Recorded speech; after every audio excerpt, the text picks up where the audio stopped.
My name is Ruby, and I'm 30 years old. I'm married to Daniel, who's quite a bit older than me. He's 48. We've been together for 10 years and have 2 sons. Our older boy is 9 and the younger one is just 1. We lived a normal life. Daniel worked at an office and I stayed home, taking care of the house and our children. For a long time, everything felt peaceful and right. But lately, my heart feels heavy. Something changed. One afternoon, I discovered something that broke me. Daniel had another woman in his life. I felt shocked and deeply hurt. He was my husband. We had shared so many years together. I believed he loved me fully. Now I wasn't sure anymore. I decided to ask him directly, Daniel, is it true? Are you seeing someone else? He looked angry and said, You are imagining things, Ruby. There is nothing wrong. But in my heart, I knew he was hiding something. His words didn't feel honest. I couldn't just ignore it. I needed to find out the truth. One afternoon, I was cleaning Daniel's office. On his desk, I found some old papers. Hidden among them was a small, pretty card. It wasn't from me. It was from a flower shop I didn't recognize. On the card was a name, Eliza. Just as I was holding it, Daniel walked into the room. His eyes went straight to the card in my hand. He looked furious. Why are you touching my things? He shouted. You have no right. I was scared, but now I had a clue, and I needed the truth. I remembered Eliza. Daniel once said she was a new colleague, but something about her made me feel uncomfortable. I looked her up online and found her social media. There were photos of her with Daniel. Too close, too happy. My heart sank. Eliza was about my age. She also had a child and was married, just like me. I felt sick. My heart was completely broken. I went to Daniel again. I told him I knew everything now. But instead of being sorry, he got angry. I'll stop when I feel like it, he said coldly. You can't tell me what to do. I cried. This isn't the first time. He did the same thing years ago after our older son was born. And now he's doing it again while I'm home caring for our baby. Right now, I'm on maternity leave.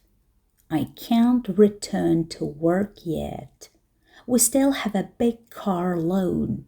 It's in my name, but we both pay for it.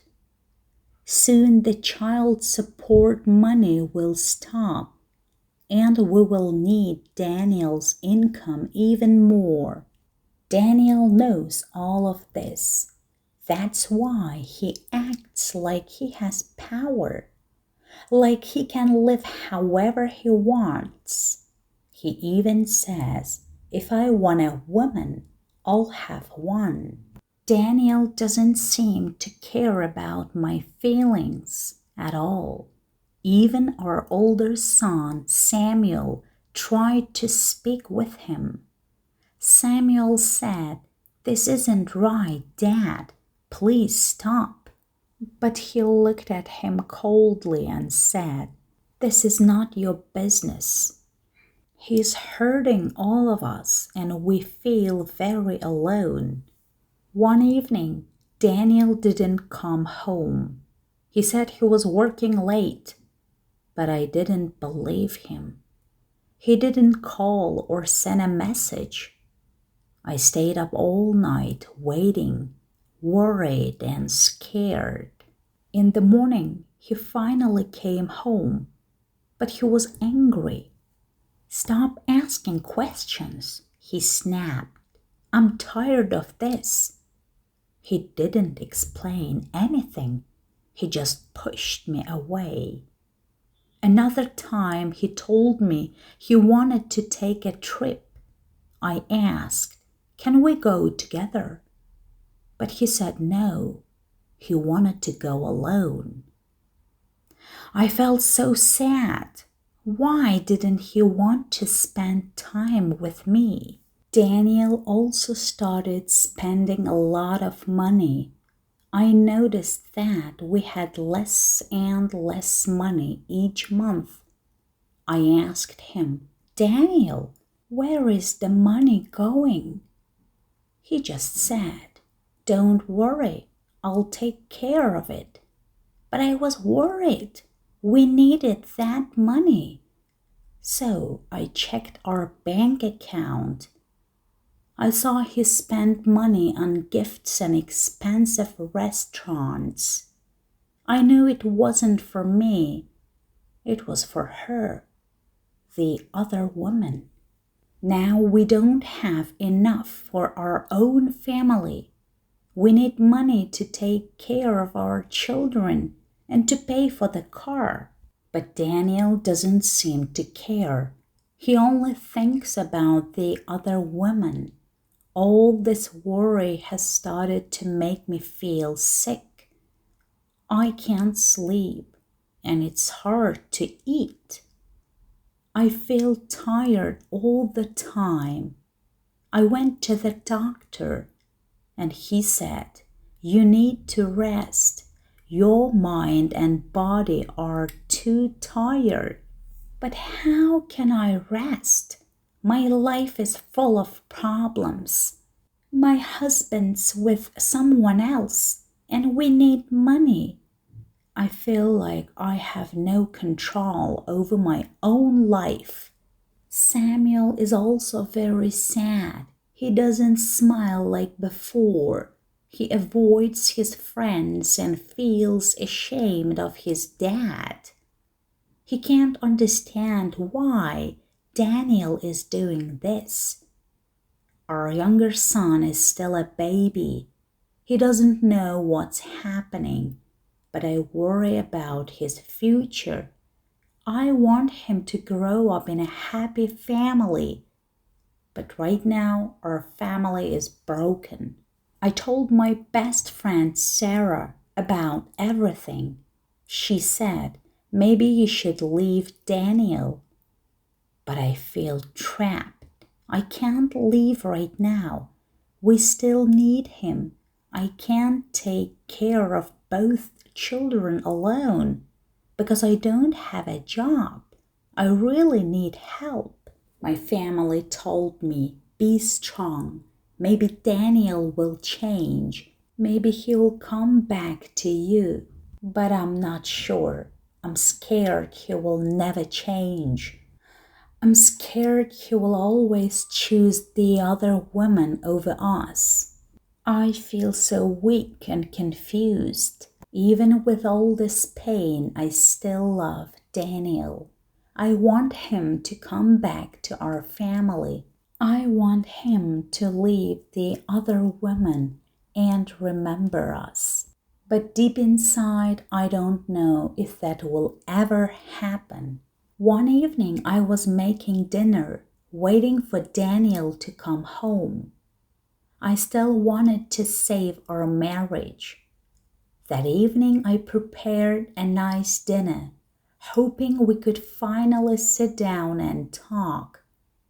But Daniel came home very late. He didn't even look at me. He walked straight into his office and closed the door behind him.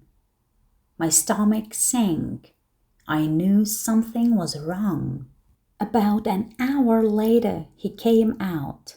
His eyes were cold, and he still wouldn't meet my eyes. "This isn't working, Ruby," he said. His voice was flat. My throat tightened. "What do you mean, Daniel?" I whispered, afraid of what he would say. He finally looked at me. His face was blank. "I'm not happy. I want to leave." A sharp pain hit my chest. All the small hopes I had fell apart. "Leave?" I asked quietly. "What about us? What about the kids?" He picked up a small bag, one he had packed already. "It's better this way," he said softly, still avoiding my eyes. I stood frozen in the living room. Daniel walked around, picking up a few more things, his jacket, a framed photo from his desk. Tears rolled down my cheeks, but I stayed silent. I felt numb, just watching him erase himself from our life. I wanted to scream, to beg him not to go, but no words came out. Our sons, Sam and Leo, must have heard something. Sam came to their doorway, holding baby Leo, who was still asleep. His eyes were wide with confusion. He saw his father holding a bag. Daniel stopped at the front door.